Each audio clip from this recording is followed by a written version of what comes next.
반등을 하고 있는 흐름들을 나타내고 있습니다. 우리가 얼마 전에 미국과의 상호관세, 관세 협상을 마무리했는데 관세가 가고 과세가 왔다라는 헤드라인을 뽑은 신문 기사들이 좀 있더라고요. 그 과세, 증세 때문에 증시가 지난주에 엄청나게 출렁였는데요. 어떻게 대응을 해봐야 될까요? 개미스쿨 시간 프리즘 투자자문의 홍춘욱 대표와 함께하는 날입니다. 안녕하세요. 네, 안녕하세요. 지난주에 많이 어지러우셨죠? 일단 연타를 맞았죠. 그러니까 저희들은 예. 글로벌 자산 배분하는 회사니까 예. 아하. 사실 그 토요일 날 끝난 미국장도 되게 중요한데 예. 미국장도 막 엄청나게 폭락해가지고 나스닥이 2% 이상 예. 빠졌으니까요. 그래서 이제 뭐 시장의 분위기 자체가 거의 싸늘하게 얼었다라고 볼 수 있겠고요. 뭐 좀 이따 이야기하겠지만 또 미국 고용 보고서도 나쁘게 나온 것도 나쁘게 나온 건데 그 5월달 데이터랑 6월달 데이터가 전부 거의 제로로 내려갔더라고요. 네. 그래서 이런 거 보면서 얼마 전 그 7월 말에 연준 그 금리 결정 회의에서 금리 동결을 했는데 네. 아마 이 숫자를 미리 봤으면 인하하지 않았을까 싶은 그 정도로. 그런 느낌이 들 정도로 너무나 안 좋은 숫자가 나왔다. 그래서 역시 관세 영향 없다 그래도 그렇게 소비자 심리 지수가 이렇게 세 달째 망가지고 있는 중인데 미국 경제가 뭐 관세 부과에도 불구하고 튼튼하다. 말도 안 되는 이야기라는 게 이번 고용 지표에서 밝혀진 거고 그렇게 밝혀지니까 금융시장의 참가자들 입장에서는 일단 낙관하던 분들은 이게 너무 놀랐고 또 좀 뭐 표현하자면 이제 연준 의장님이 금리를 인하할 거야라는 기대가 이제 9월에 금리 인하 기대가 높아지니까 또 약간 저감이 순들었는데 그래도 상당히 줄줄줄 밀리는 굉장히 투자자 입장에서는 힘이 없는 그런 시장을 봤습니다. 오늘 참 논의할 게 많습니다. 미국의 경제 지표도 물론이고. 그렇습니다. 우선은 이제 지난주 금요일로 거슬러 올라가서 코스피 코스닥이 4% 안팎 폭락한 배경. 이게 사실 둔화된 미국의 경제 지표가 나오기 전 직전이었죠. 네, 폭락이었단 말이죠. 그래서 세제 개편한 영향 아니냐 이런 목소리도 많이 나왔습니다. 대표적으로 뭐 대주주 양도세 기준을 다시 강화한다라든지 배당소득 분리과세 시장의 예상보다는 좀 후퇴하는 것들, 뭐 감액 배당에 또 과세하는 것도 여러 가지가 있었는데 실제로 세제 개편한 영향을 좀 시장이 충격으로 받았다라고 해석을 하시나요? 예, 뭐 일단 그 전날 시장이 솔직히 저는 목요일 날은 좀 이유 없이 올랐다. 이제 그렇게 좀 생각하는 쪽이었기 때문에 이제 그 목요일 날 시장이 조금 약간 이상했던 거를 되돌린 게 한 2%라면 나머지 2% 정도는 확실히 좀 세금 문제가 아니었나. 특히 제 주변에 주식 투자자가 얼마나 많겠습니까? 네. 제가 30년 넘게 금융권에 종사를 하면서 이제 대부분 이 금융권 종사자는 주식을 좋아합니다. 그래서 정말 저희들 단톡방에서 그분이 완전 조리돌림을 당하더라고요. 특정 정치. 예, 네, 그렇습니다. 다른 이야기부터 좀 하겠습니다. 우선은 그러면 여러 가지 이제 세제 개편안 원체 지금 나라의 세수가 부족하기 때문에 맞습니다. 세금을 어디선가 이제 걷기는 걷어야 하는데 네. 일단 이제 잘 나가는 금융시장 그 중에 눈에 좀 들어왔던 것 같고 맞습니다. 말씀드리는 것처럼 대주주 양도세 기준 강화라든지 배당소득 분리과세 약간의 후퇴, 뭐 감액 배당에 대한 그 비과세 배당에 대한 이제 과세 시장 뭐 여러 가지가 있는데 가장 큰 충격을 준 건 어느 세목이라고 보세요? 이게 대주주 기준이 바뀐 거죠. 50억에서 10억. 그러니까 기획재정부가 그렇게 하겠다라고 이제 안을 낸 거긴 합니다만 가능성이 되게 높다고 보죠, 저희는. 일단 뭐 부자 감세 이야기의 타겟이었죠, 이게. 부자 감세 프레임으로. 예, 그렇기 때문에 충분히 가능합니다. 그래서 2022년 문재인 대통령 때 10억이었는데 이걸 2023년 윤석열 대통령이 이제 50억으로 올렸던 거에 대해서 그동안 계속 비판해 왔고 또 아까 방금 말씀하신 것처럼 세금 덜 거치는 문제에 대해서 걱정을 하니까 이 문제를 들고 나오는 식으로 한 것 같은데 대단히 잘못된 정책이다. 제가 지금까지 본 정책 중에서 역대급으로 잘못된 정책이라고 저는 보여지고요. 차라리 저는 솔직하게 말씀드리겠습니다. 배당소득세나 그 이런 대주주 규정 이런 거 다 없애고 그냥 차라리 지난해 철폐했던 주식 거래에 대해서 붙는 세금 있지 않습니까? 증권거래세요. 또 철폐하고 그런 것도 다 철폐하고 캐피탈 게인 텍스 그러니까 금융투자소득세를 부활하는 게 더 낫지 않나. 오, 그래요? 그게 훨 주식시장을 살리는 길이 아닌가. 이런 생각을 합니다. 왜 이게 주식시장을 살리는 길인가? 이제 좀 이야기를 잘 드리겠습니다. 네. 먼저 우리나라는 아파트를 매매해 보신 분들 알지만 12억까지 양도차익이 비과세되는 나라입니다. 네. 그리고 과세되더라도 12억 초과분에 의해서 과세되고 또 장기 보유 특별공제라는 걸 통해서 사실상 세금 안 냅니다. 네. 그런데도 불구하고 우리나라가 부동산 관련 세금은 세계 1위죠. 그럼 뭐 OECD 국가들 중에서 압도적인 세계 1위를 기록합니다. 또 뭐 취득세 같은 거 다 포함을 했을 때요. 그렇죠. 취득세, 등록세 그리고 보유세 다 포함하면 세계에서 압도적인 1위라고 보시면 되겠습니다. 참고로 이제 이 올해 초에 나온 그 국회 예산 정책처 보고서 보시면 되겠고요. 네. 일단 오늘은 그게 주제가 아니니까 이제 그런 식으로 투자의 길들을 다 열어주는데 그냥 주식은 10억이면 대주주니까 넌 양도세 내 이렇게 이야기하면 이제 사람들이 다 세금 내기 싫잖아요. 네. 또 주식에서 힘들게 내가 공부하고 노력하고 또 딴 데 투자하면 마음도 편한 걸 이 죽었다 살았다는 한국 시장에 정말 얼마 전에 2,200이다 지금 3,200이 아니었습니까? 이렇게 위험한 시장에 투자라는 대가를 그런 식으로 세금을 거둬가겠다는 태도를 보며 이제 어떤 생각을 하냐면 절세를 하게 되는데 그 절세의 가장 쉬운 방법이 연말 되기 전에 주식을 팔았다 연초에 다시 사는 겁니다. 그렇죠. 자, 그런데 이렇게 되면 무슨 일이 생길까요? 주주총회 의결권이 없습니다. 아하. 그러니까 굉장히 머리 좋은 오너님들이 계신 거죠.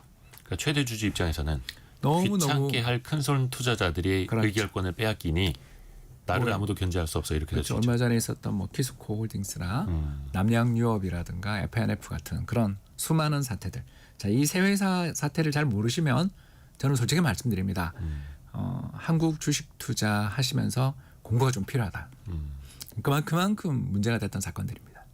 그러니까 거버넌스 관련해서. 예, 거버넌스 관련돼서 대주주가 뭐 절세 목적이나 상속세 경감 목적이나 아니면 다른 그 투자자들한테 의사결정을 다 해놓고 자기 주식 다 팔아놓고도 그냥 그 경영권을 그대로 유지하려고 했던 그런 여러 가지 상상할 수도 없는 일들이 우리나라에서 벌어지고 있는 회사들인데 이 회사들이서 있었던 일들에 대해서 제가 잠깐 이야기한 이유는 다 지금 좋아졌기 때문에 제가 이렇게 덕담을 할 수 있는 겁니다.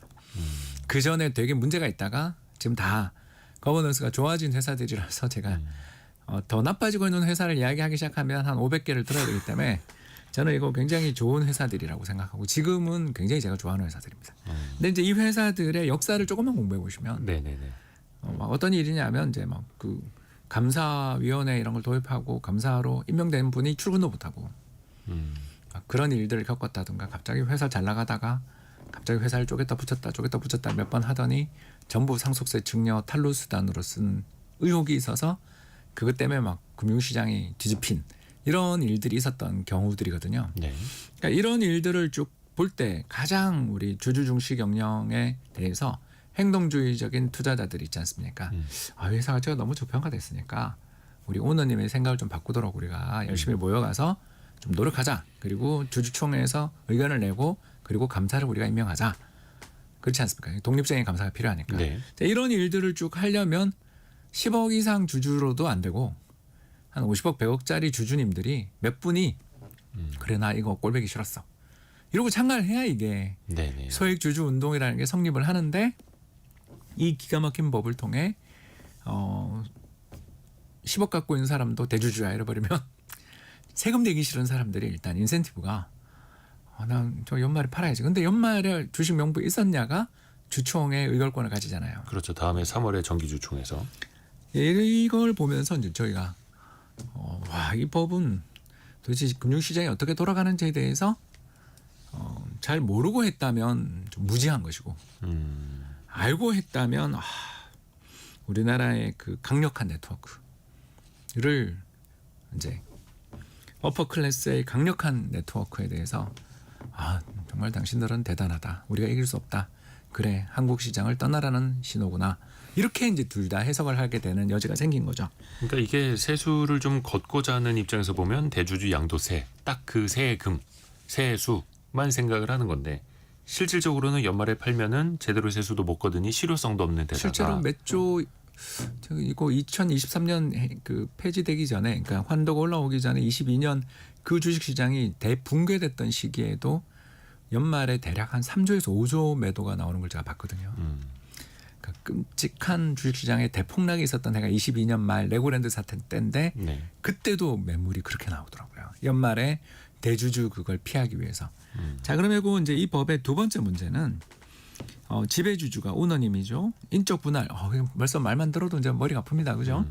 이제 보나마나 홀딩 컴퍼니 만들어서 이제 뭐 자사주의 마법을 해서 주주들이 많이 들고 있는 주식은 이제 자회사는 뭐 이제 그 이쪽으로 가고 그리고 지배 회사는 자기 경영권을 확보하는 그런 정책을 펼칠 때 지주회사 설립을 위해서 대주주가 이제 현물을 출자합니다. 네. 그때는 양도세가 없어요. 이해되세요?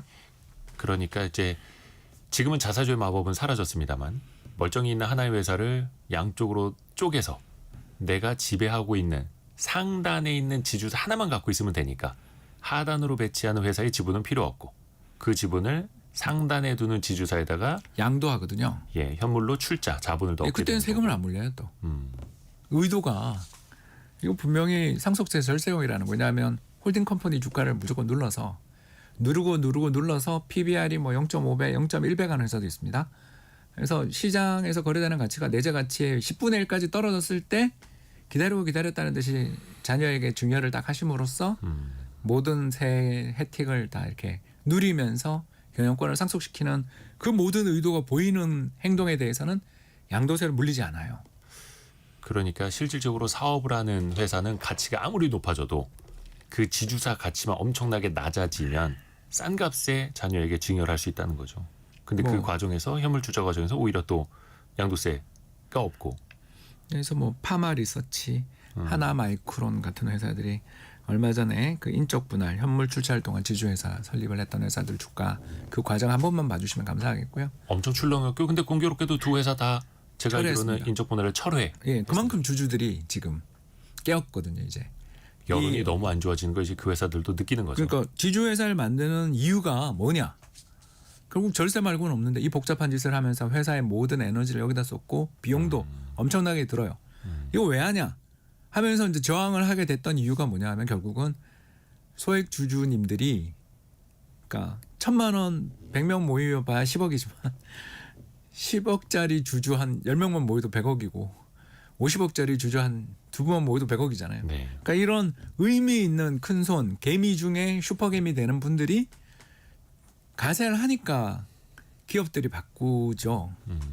근데 이 모든 슈퍼개미들에게 벌을 주는 법을 만들어 놓고 대신에 반대편에 있는 인적 분할 지주회사 만드는 거에 대해서는 아무런 양도세 규정도 없다. 도대체 이거 세금을 거둘 생각이 있는지 없는지도 의심스러워. 실효성도 없으니. 근데 시장만 망가뜨리고 대주주 견제 장치도 사라지게 되는 그런 부작용이 더 큰데 굳이 대주주 양도세를 강화해야 하느냐 또 이런 의문들이 좀 있는 거고요. 그래서 역대급으로 잘못된 정책이라고 말씀을 해주셨는데 아니 그러면 아까 금투세를 부과하라는 게 맞다. 차라리 낫다는 거죠. 차라리 맞다라고. 근데 이게 금투세가 재작년에도 엄청나게 논란이 있어서 아니, 그거 철회했던 한도를 거잖아요. 올려주면 되죠. 차익에 대해서 5천만 원까지 면세였잖아요. 그걸 뭐 네네. 예를 들어서 한 1억까지 한다든가. 그리고 다양한 거 있잖아요. 우리 아까 지금 이제 오늘 계속 논란이 된 주제 중에 하나지만 배당 관련돼서 분리 과세하는 것도 이 양도세 규정에 다 넣어서 그렇지 않습니까? 그래서 그러니까 비과세 한도를 높여주거나. 그렇죠. 이 배당주를 들고서 내가 3년 이상 보유했다. 그러면 양도세 경감 규정을 넣어준다든가. 장기 보유 특별공제를 그런 것처럼. 한국 부동산에만 해주지 말고 주식에도 해주면 되잖아요. 다른 나라 다 있거든요, 이 제도가. 네. 근데 한국만 없어요. 예, 행정 편의 때문에. 펀드를 통한 간접 투자에도 이제 그런 게 사라진 지 오래됐죠. 그렇죠. 그러니까 정책이라는 게 이렇게 제가 보는 게 세금 더 걷겠어요라고 이야기를 할 때 저희가 투명하게 제대로 설계해서 거두면 저는 아무 말도 안 하겠습니다. 그러나 지금 이번에 세금 제도 중에 또 하나 저희들 그 분통 터지게 하는 세금이 뭐냐 하면 교육세입니다. 그죠? 0.5가 1.0이 됐죠. 지금 이제 은행들의 금융사에 훨씬 더 많은 교육세를 걷는다고 하죠. 0.5% 내던 거 이제 1% 1%가 올린다고. 되는데 이게 왜 문제냐 하면 네. 우리나라 교부금이 엉망으로 운용되고 있기 때문입니다. 감사원 박사님이 보고 자주 지적하시는. 예, 감사원 보고서만 한번 읽고 제발 이런 법을 만들었으면 좋겠는데요. 2022년에 감사원에서 나온 교육 거부금에 대한 감사 보고서의 페이지를 보면 우리나라 초중고 학생들에 대한 정부의 공적 자금 지원 규모는 세계 넘버원입니다. 거의 2천만 원. 그러니까 학생 수는 줄어드는데 그렇죠. 교육재 교부금은 계속 늘고 있고 그리고 전체 일반 예산의 20.7%를 강제 배정하는. 그러니까 의무적으로 떼줘야 되는. 예, 그러면서 교육세까지 이번에 더 걷었죠. 자, 그러면서 또 문제는 뭐냐면 대학생들에게 주는 정부의 지원금은 OECD 국가 최하위권입니다. 도대체 이게 뭐 하는 짓인가?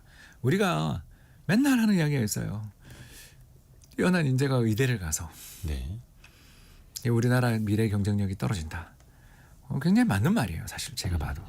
우리나라에서 지금 가장 경쟁력 있는 산업은 성형외과랑 피부과니까. 제가 지금 사무실 그쪽이라서 매일 보고 있습니다. 자, 그런데 네. 그러면 의대를 채찍을 휘둘러서 의대를 망가뜨리는 게 방법일까요? 그게 아니라 공대 가는 학생들한테 가자마자 입학하자마자 예를 들어서 학점 몇 점 이상이라는 조건을 주고 1억씩 준다고 생각해 보세요. 안 가겠나? 우리는 그 왜 돈을 이렇게 엉망으로 쓸까? 더 뼈를 때리자면 자 그래서 초중고 학생한테 연 2천을 써요. 좋아요. 그러면 사교육비 줄었나요? 줄 리가 없죠. 자, 이 모든 문제는 우리나라 교육 시스템이 뭔가 문제가 있다라는 걸 뜻하고 그 이렇게 쓴소리 잘 안 하는 감사원 감사 받아보시면 압니다. 그렇게 쓴소리 잘 안 해요. 그 감사원에서 이걸 이대로 가면 큰일 난다라고 공개적으로 경고할 정도의 감사 보고서가 나온 지가 벌써 3년이 돼 가는데 우리나라 재정에서 교육 관련돼서는 세금을 더 꽂고 있다. 이게 뭐 하는 짓인지 모르겠다라는 거죠. 제가 알기로는 교육세는 이제 특별 목적이 맞습니다. 있는 이제 세금이기 때문에 딱 거둔 데서 거둔 곳으로만 써야 하는 거죠. 전용이 안 됩니다. 예, 다른 곳으로는 쓸 수가 없고. 그럼 차라리 지난 정부에서 잠깐 나왔던 이야기지만 우리가 저출생 예산이 워낙 말도 안 되게 적게 배정되고 있다는 거 우리 다 알고 있으니까 네. 뭐 100몇 조를 썼네 그런 거 다 그 더블 카운팅입니다. 그 전부 엉망이고요. 근데 우리가 당장 이 돈들을 조금만 전용하면 왜냐하면 교육구금이 100조가 넘어요. 이제. 그럼 100조라면 이 중에서 한 10조만 떼가지고 아이 한 명 태어날 때마다 5천만 원씩만 줘도 10조밖에 안 돼요. 근데 그 어마어마한 돈들 대부분을 어디다 쓰냐? 예, 그 학생 수는 계속 줄어드는데 요새 초중고 가보시면 느끼지 않으세요? 방학 때마다 공사판입니다. 물론 좋은 학교에서 애들을 가르치면 좋죠. 물론 뭐 좋은 시설도 필요합니다만. 근데 옛날 100만 명 태어나다 지금 20만 명 태어나고 있는데 그렇게 큰 시설이 왜 필요한가? 그리고 조금만 지나면 제가 봤을 때는 폐교가 속출할 텐데 대학도 폐교된다는 말이 파다한데 초중고는 더 말할 필요가 없잖아요. 예.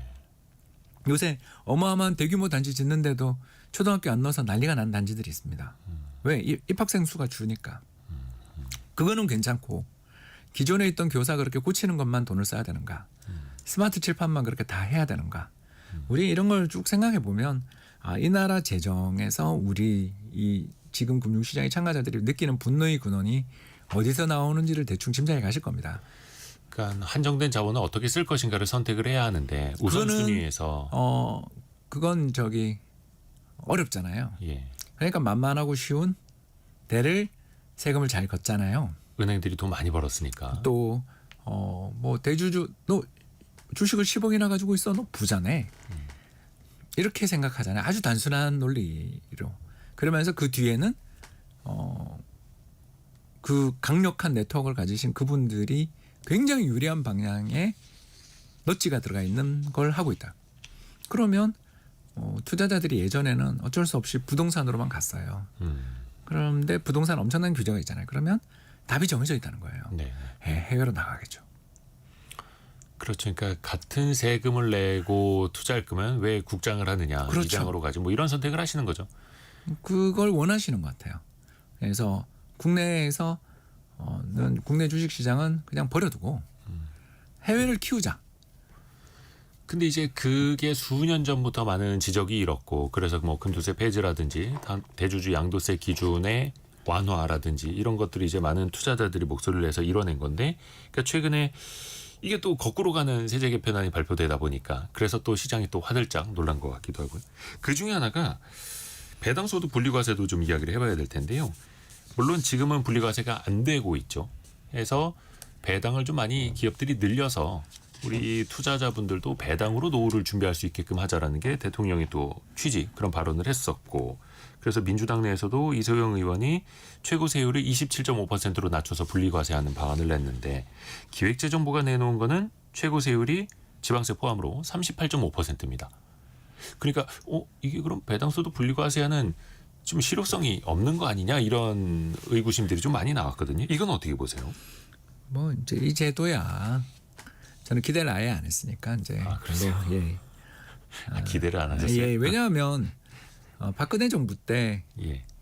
이 배당소득 환류세제라는 이름으로 그러니까 예. 분리 과세가 아니라 이제 분리 과세 이름을 배당소득 환류세제라고 해서 이제 기업들이 배당을 많이 주면 그 돈이 다시 경제에 돌아다닐 것이다. 2015년부터 3년간 한시적으로 시행이 됐죠. 근데 이제 2017년 문재인 정부 들어서자마자 바로 이걸 제일 먼저 폐지했거든요. 그래서 이게 단호해요.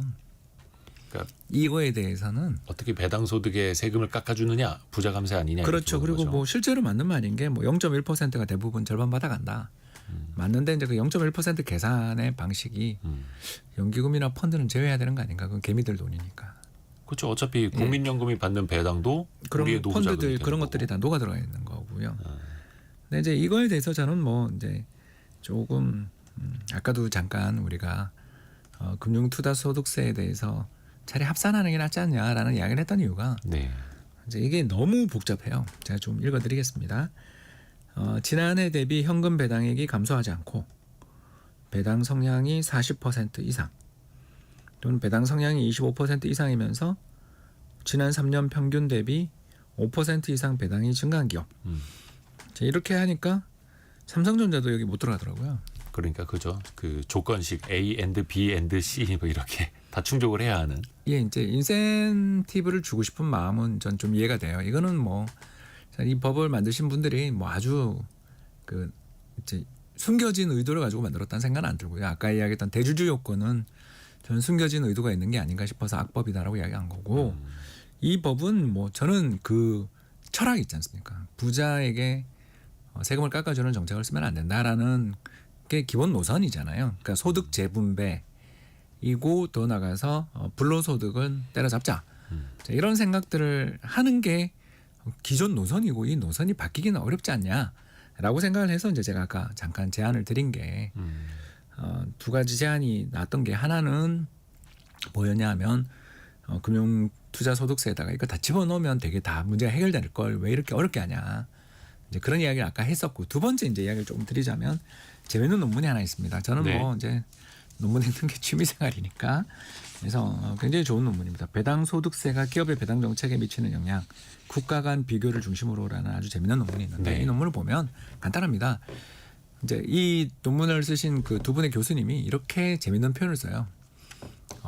배당에 대해서 과세가 높은 나라를 이제 뭐라고 표현하냐면 배당 페널티라고 이제 부르는 거죠. 아, 배당 페널티. 그러니까 배당에 대해서 이제 다른 나라에 대해서 대부분 34개 전 세계 34개의 OECD 국가들 평균 배당 관련돼 있는 세금은 20%가 안 됩니다. 근데 이제 우리나라만 30%가 넘으니까 이제 그 실효세율이 네. 왜냐하면 금융종합과세로 인해서 근로소득 합산이 되면 예. 49.5%까지 세금을 내신 분들이 많고 아까 이야기한 것처럼 상위 0.1%가 절반의 배당을 받았다 그러면 그분들의 평균 세율은 49.5%인 거잖아요. 그렇죠. 단순하죠. 그러니까 평균 세율이 34% 정도로 추정을 하셨습니다. 자, 그래서 이제 비교를 해봤죠. 역시 답이 딱 나와요. 배당 페널티가 높은 나라일수록 쥐꼬리 배당. 아무래도 뭐 당연히 이제 세금 많이 내니까 배당 안 하려고 하겠죠. 예, 그렇죠. 그러니까 이제 이런 시스템들은 그 기존 정책의 일관성에서는 맞는 말이지만 주식 시장을 부양하겠다라는 말을 하면 안 되는 거죠. 그러니까. 앞뒤가 안 맞다라는 그렇죠. 거죠. 이게 그러니까 기본적인 어떤 그 원칙인 거죠. 뭐 예를 들어서 아주 시원한 따뜻한 아메리카노 주세요. 이런 따뜻한 아메리카노. 예, 그러니까 아이스 따뜻한 아메리카노가 된 거죠. 예. 그래서 저희가 하는 이야기는 노선을 명확하게 해라. 그 세금을 그렇게 많이 거두실 거라면 아까 이야기했던 것처럼 저 지주회사 만드실 때도 거기도 양도세도 충분히 거두시고 네. 다 하시라. 대신에 주식시장을 부양하겠다는 이야기 좀 하지 말자. 그러니까 지금 여당 내에서 코스피 5천 시대 위원회 가동을 해서 코스피 5천 시대를 연다고 하면서 한편으로는 또 시장이 충격을 받을 수밖에 없는 세제 개편안을 내놓고 하니까 이게 시장이 또 혼란스러운 거죠. 이제 뭐 저는 그 현대의 정당은 네. 어떤 뭐 예를 들어서 그 이전에 있었던 거랑 좀 다르다. 그 안에 다양한 목소리가 담기고 그 안에 내에서 이제 약간씩 바뀌어 나가는 지금 트럼프 시대 공화당이 링컨의 공화당이라고 누가 생각합니까? 저건 전혀 다른 정당이고 정반대 정당이잖아요. 좀 더 이제 현실적으로. 아니, 뭐 그냥 이름만 바꿔단 거죠. 예. 그 안에는 민주당이죠. 예, 노예제 갖고 있던 민주당이잖아요. 하고 있는 짓이 그렇지 않습니까? 미국의 공화당이. 예, 그렇죠. 이제 이런 식으로 세상은 다 바뀌어가잖아요. 바뀌어가는데 이게 나쁜 방향에 대한 비유였다면 미국 공화당이 하는 걸 보고 있으면 저는 링컨을 굉장히 존경하는 사람으로서 정말 그 링컨이 어떤 사람이냐면요. 미국의 그 남부 지역 대통령이 데이비스라는 분인데 전쟁 바로 끝나자마자 사면해요. 자, 지금까지 우리가 수십만 명, 약 90만 명 정도가 죽거나 다쳤습니다. 내전에서 피를 흘렸지만 이 원한을 계속 가져가면 나라가 되지 않는다. 그러고 바로 사면해버려요. 그래서 실제로 몇 년 지나지 않아서 민주당 대통령이 나온다니까요. 우리가 생각해 보시면 북군, 남군이 이겨서 북군 인구도 많고 북군이 남군을 지배하잖아요. 그러면 공화당 쪽에서만 계속 대통령이 나올 것 같은데 민주당에서도 대통령이 나왔다는 거예요. 그러니까 그만큼 그런 위대한 대통령 한 명이 나오면서 그 사회에 존재하던 어마어마한 갈등 물론 해결은 안 됐지만 지금까지도 흑백 분리가 사실상 사회 전체에서 다 벌어지고 있는 나라인데 그런 걸 해왔다라는 거잖아요. 그러니까 위대한 대통령들 한 번 나오면서 당이 멋진 경쟁력 있는 당을 만들면서 상대편도 포괄해주고 포용적인 정치를 보이면 장기 집권하는 거고 또 그 과정에 잠깐 잃어버리더라도 바로바로 찾아오는 거고 반대로 자신이 가지고 있는 핵심 이상과 이념을 중시하고 여기로만 모든 걸 끌어들이고 남은 사람들을 적으로 돌리는 그런 공화당이 된 지금 상황들을 보면서 어디를 지향점으로 삼느냐도 저는 이 대목에서 주가지수 5,000이라는 구호만 이야기하지 말고 표가 되니까 했겠지만 정말 우리는 저걸 원하는가? 그렇지 않다면 미안하다 그러고 다시 아까 이야기한 대로 증세를 하시면 돼요. 그러니까 코스피 이제 포기하고. 그럼요. 왜 그런 이야기를 하냐는 거죠. 그럼 이제 속 시원하게 투자들은 해외로 떠날 텐데. 그러니까 우리가 저희 자본시장 참가자들이 원하는 건 별게 아니고요. 주가를 올리는 게 원하는 게 아니에요, 사실은. 왜냐하면 올라갔다가 다시 원상복귀하면 그때 고점에서 판 사람 일부 말고는 다 그렇죠. 루저가 돼요. 예. 우리는 뭘 원하냐면 천천히 올라도 좋으니까 미국처럼 저점이 올라가는 계단식 상승을 원한다고요. 그래야 장기 투자를 할 수 있으니까. 그러나 우리는 지금 그렇지 않잖아요. PBR 0.8배가 1.1배 되자마자 다시 이제 이런 일이 벌어져서 또 어떤 일이 이제 벌어질지 모르는 시장 상황이라면 우리나라 주식시장 간식이고 여기다가 메인 DC처럼 우리가 생각하면 안 되고 배당을 받겠다고 생각하면 안 되고 10억 이상 주식 투자하면 안 되는 나라야. 라는 신호를 이렇게 명확하게 주면서 주가를 부양하겠다는 이야기는 하지 말자. 솔직해지자. 아니면 포용적으로 가든가. 이 말씀이죠. 좀 명확하게 그러니까 시장이 헷갈리지 않게 괜히 기대했다가 눈물을 흘리게 하지 말고 왜냐하면 또 최근에 3,000 넘어서면서 다시 주식시장에 들어오셨던 분들이 또 크게 손실봤다라는 분들도 계세요. 왜냐하면 또 배당소득 분리과세에 대한 기대감으로 은행지주사들 또 자사주 소각 의무화에 대한 기대감으로 뭐 증권주들 많이 올랐는데 그게 이제 정책이 후퇴한다 싶으니까 지금 뭐 고점 대비 한 30% 이상 빠진 종목들 되게 많거든요. 그분들한테 또 실질적인 피해가 이어가고 있어서 이야기를 계속 이어가야 되는데요. 고은호님이 홍춘욱 박사님 고정으로 나와주세요. 얹힌 위장이 좀 내려갑니다는데 고정 게스트십니다. 3주에 한번 우리 만나고 있는 프리즘 투자자문의 홍춘욱 대표님.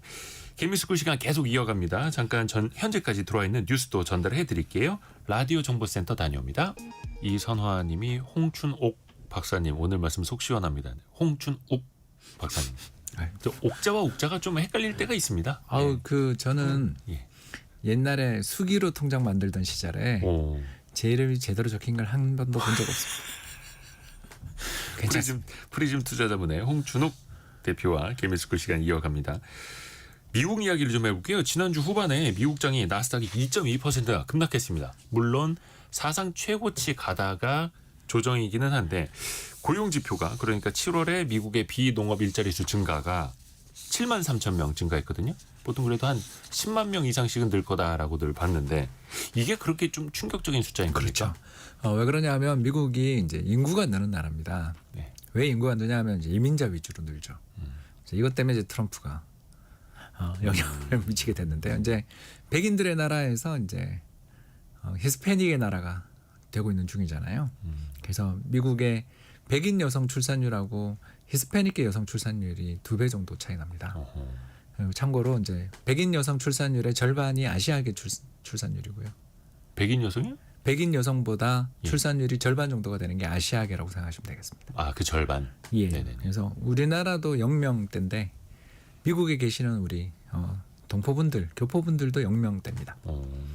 그러니까 아시아계 출산 퍼즐이라고 불리는 유명한 현상이고요. 이제 그런 상황에서 이제 그 사람들이 계속 태어나기 때문에 우리랑 달리 거기는 출산율 2명 전후를 왔다 갔다, 물론 지금은 깨졌습니다만 2명 전후를 왔다 갔다 하기 때문에 한 달에 얼마 정도를 고용해야만 실업률이 현재 상태를 유지하느냐 하면 15만 명을 고용해야 됩니다. 그러니까 인구가 늘기 때문에. 네. 근데 3달 뭐 이렇게 보고 있으면 합쳐서 얼마 안 되잖아요. 그렇게 되면 최근 좀 둔화되고 있죠, 고용 증가세가. 그래서 5월이 19,000, 6월이 14,000, 7월이 73,000. 그럼 3달 합쳐가지고 겨우 한 10만 명 정도 증가한. 보통 이제 한 달에 10만 명 이상씩은 늘어야 된다고 보는데. 15만이 예. 적정이라고 보고요. 그렇게 되니까 이제 실업률이 올라가죠. 그래서 실업률이 올라갔는데 또 흥미로운 게 이 사람들이 이제 경제 활동 참가율 막 이런 거는 또 떨어졌어요. 그러니까 이런 걸 보면 우리가 이제 대략 알 수가 있는 게 이게 좋은 일자리가 없으니까 사람들이 구직 포기도 했는데도 불구하고 실업률이 올랐다. 노동시장에 공급이 줄었는데도 실업률이 올라갔다. 그러니까 실제 체감 고용이나 체감 실업률은 훨씬 더 지금 심해진 높을 수 상황이라고 있다. 보시면 되는 거죠. 그리고 특히 이제 문제가 장기 실업자라고 불리는 이제 27주 이상 실업자 숫자가 이제 183만 명으로 지난 한 달 동안에 18만 명 늘었습니다. 그러니까 미국 내에서 이제 슬슬 고용 지표가 이상을 겪기 시작했다는 게 이제 데이터로 나온다라는 건데 트럼프 대통령은 참 트럼프스러운 결정을 했어요. 이거를 발표한 노동통계국장을 해고한다고 밝혔어요. 네, 뭐 우리나라도 이런 일이 많았잖아요. 아무리 그래도 그렇지 뭐 그 데이터 자기 마음에 안 든다고. 우리 통계청장님 사건 기억 안 뭐 나시죠? 예전에 좀 우리도 있긴 했습니다만. 예, 뭐 이제 우리가 되게 망신이 뻗쳤던 사건인데 미국이 우리 레벨로 똑같아요. 내려왔으니 이제 우리가 올라간 셈이기도 한데요. 근데 이런 일들이 근데 종종 벌어지곤 합니다. 종종 벌어지곤 하지만 이 사람을 자른다고 해서 새로 된 신임국장님이 그렇다면 다음 정부에 분명히 자기가 한 정책들이 또 문제가 될 텐데 그러니까 새로운 바꿀 것인가. 노동통계국장이 그러면 다음 달 숫자를 마사지해 하라는 이야기죠. 그러게요. 네, 그렇기 때문에 금융시장의 참가자들이 느끼는 게 두 가지가 양쪽에서 다 나온 거죠. 첫 번째 주식 팔고요. 뭘 샀는지 아세요? 금을 사더라고요. 금값이 좀 올랐죠. 그러니까 이제 미국 달러 자산은 못 믿겠다. 그러니까 이럴 때 보통 경제가 안 좋아지면 미국 국채를 막 사야 되는데 미국 국채 금리도 떨어지긴 했습니다만 금값이 그렇게 오르는 걸 보면서 금융시장의 참가자들이 느끼는 그 현상은 이제 우리가 알던 미국이 아니다. 불안하다. 네, 저 나라는 제3세계 국가로 내려가고 있는 중이다. 예, 우리도 이머징 마켓이잖아요. 네. 그래서 이머징 마켓 레벨로 나라가 내려가고 있구나. 이제 그런 상황이 돼버린 거죠. 물론 그 전에 증시는 뭐 3대 지수 다 사상 최고치 막 가곤 했습니다만 일단은 크게 또 휘청이고 있는 거고 그러다 보니까 오히려 금리 인하 확률이 더 올라갔더라고요. 올라가죠. 왜 그러냐면 연준이 이 데이터를 미리 받았다라면 7월 말 그 29일 30일 날 열렸던 통화정책 결정회의에서 아마 저는 금리를 내렸을 거라고 생각합니다. 이 정도로 나쁠 줄은 몰랐던 거죠. 연준 입장에서 인플레이션 걱정은 좀 지금 많이 하지만 네네. 왜냐하면 최근에 발표되고 있는 미국의 근원 인플레이션 물가 이런 거 보면 다시 상승세로 다 돌아서서 연준 입장에서 2% 인플레 목표를 갖고 있는 입장에서 지금 금리를 인하한다. 말이 안 되는 일이지만 경기가 급격히 나빠지면 인하해 주거든요. 그래서 이게 좋은 일은 아니지만 연준이 이제 금리를 인하해 줄 수 있는 일이었는데 그럼 왜 지난 7월에 인하를 안 했냐 이렇게 물으면 결국 저는 트럼프 대통령 때문이다.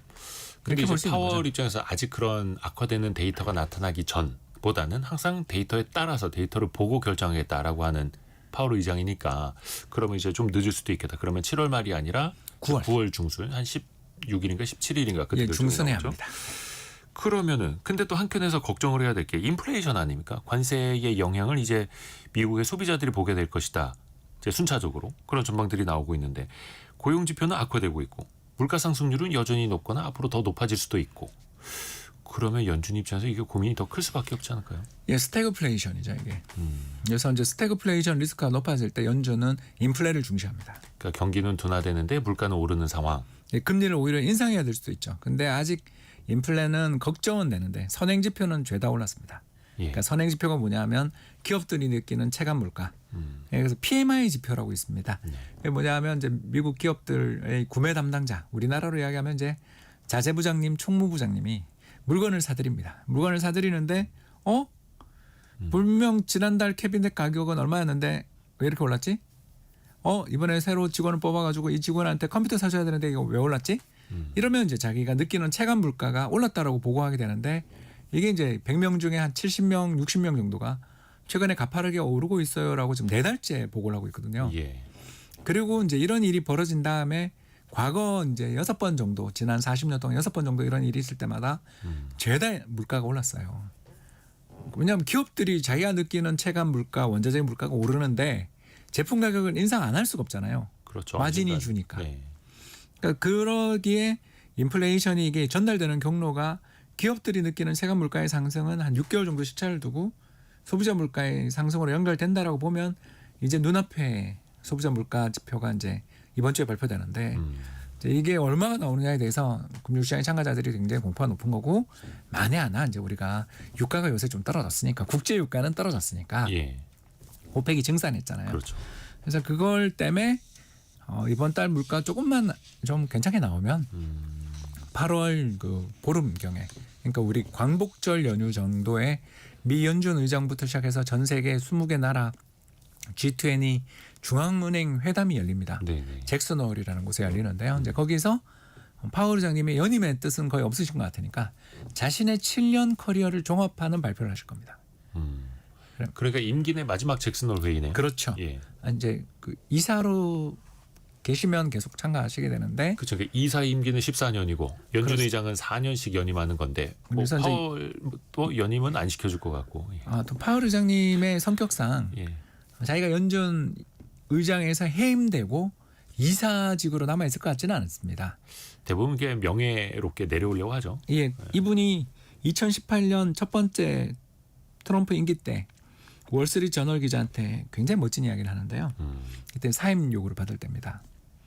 트럼프 일기 때. 예, 내가 형편없는 연준 의장으로 역사에 기록될 수는 있어도 권위에 굴복한 사람으로 기록되는 일은 결단코 없을 것입니다.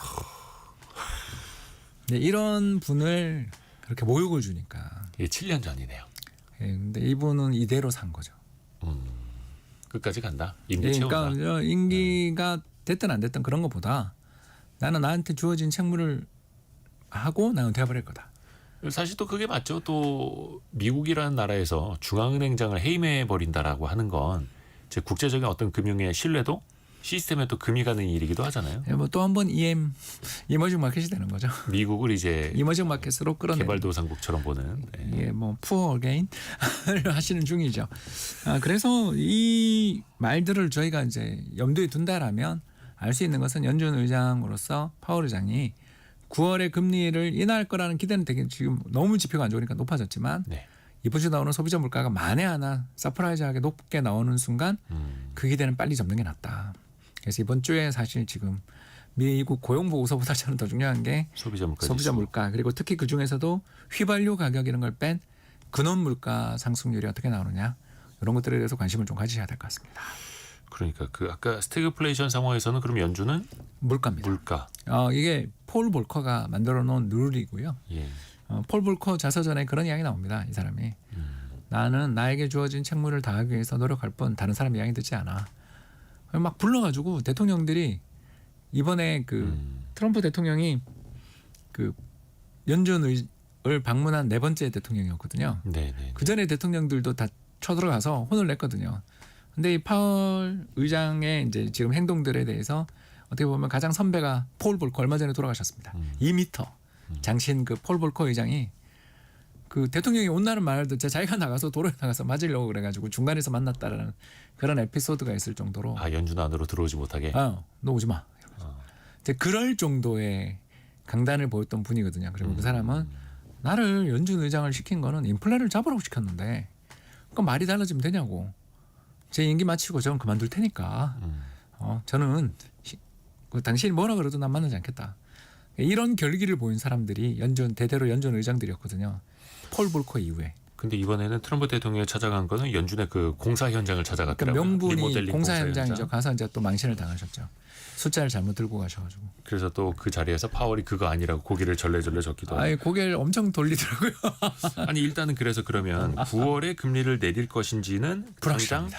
불확실하고 그리고 8월 초에 나타나는 미국의 소비자 물가 지수를 한 번 더 봐야. 예, 이번 주입니다. 네, 꼭 보셔야 될 것 같다. 그 말씀드리고 싶습니다. 그러게 진짜 얼마 안 남았습니다. 네, 왜냐하면 또 그 사이에 우리의 세제 개편안 논의는 이제 국회에서 12월까지 갈 테고 또 미국에서 금리가 언제 내려질 것인가는 계속해서 데이터 하나하나를 봐야 될 테고 그러니까 당분간 좀 시장은 좀 혼란스러울 수밖에 없겠네요. 참 힘든 여름이 너무도 더운데 예. 이 금융 불쾌 시장까지. 지수를 높이는 뉴스들이 좀 많은 것 같습니다. 그러네요. 일단 이 시각 현재 코스피는 0.9% 오른 3,148, 코스닥은 1.5% 오른 784 가리키고 있고요. 원달러 환율은 1,384원대를 나타내고 있습니다. 오늘은 프리즘 투자자문의 홍춘욱 대표와 함께했습니다. 감사합니다. 감사합니다. 고맙습니다. 벌써 마무리할 시간이네요.